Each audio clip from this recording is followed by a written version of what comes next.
Hey there, ninjas.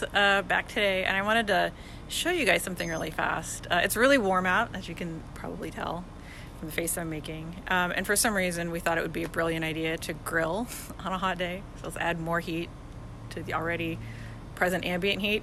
Awesome, super smart.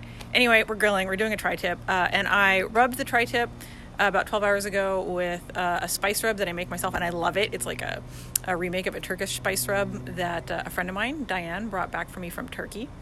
And I wanted to show you something that is a super game changer when it comes to grilling. So I'm going to turn the camera around and I'm going to pull it out.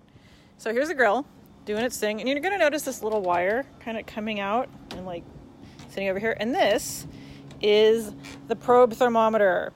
This thing is amazing. So you can see that I've got it set to beep at 110 degrees. And the reason why I've set it to 110 degrees is because that's the point at which I'm going to flip it over.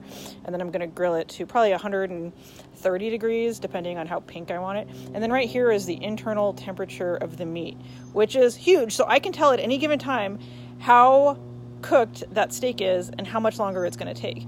And the best thing about this is it's got a little alarm button right here. And I turn this alarm on, so if I walk away and get distracted, which is what happens when you're grilling, especially if you've got people around and you're being social, especially if there's alcohol involved, like you just walk away and you come back to like charbroiled whatever you're making. This little guy will beep, and it makes a ton of noise. There's actually really no ignoring it. It's like, like the world's worst alarm clock in the morning, and it will get you to come over and look at your meat. So let's take a look at what we've got here. I don't want to get my phone too close to the grill.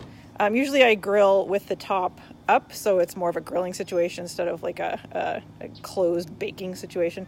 But I wanted to show you exactly what I've got going on. You can see on the top, that's the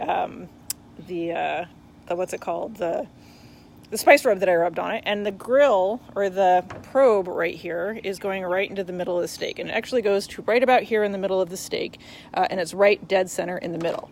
I'm going to close this so I don't melt my phone. And that's why this is such a game changer, right? So key thing to know, if you look at the thermometer probe, it's got this little thing right here. This area, this part of the probe does not like heat. It also doesn't like water, so you shouldn't get this part wet. So that's why this part is sticking out of the grill, because I don't want to melt this. And actually right here, it's not very hot. It's all hot on the inside.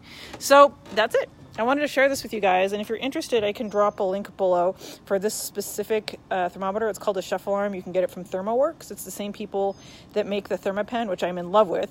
But you can also get like a really similar model from like Target for like $20. It's really cheap. Laura says, meat clock. It is a meat clock. Like, can you think of a better clock? I love a meat clock. So I'll drop a couple links below. So you guys can grab one if you want yourself. You can get them at Amazon, you can get them at Target, but this specific thermometer, the Chef Alarm, can only be bought at ThermoWorks, but I mean, there's a bunch of different ones out there that'll work and do the job. So that's it. If you have any questions, go ahead and drop them below the video and I will get them answered. Have a good one.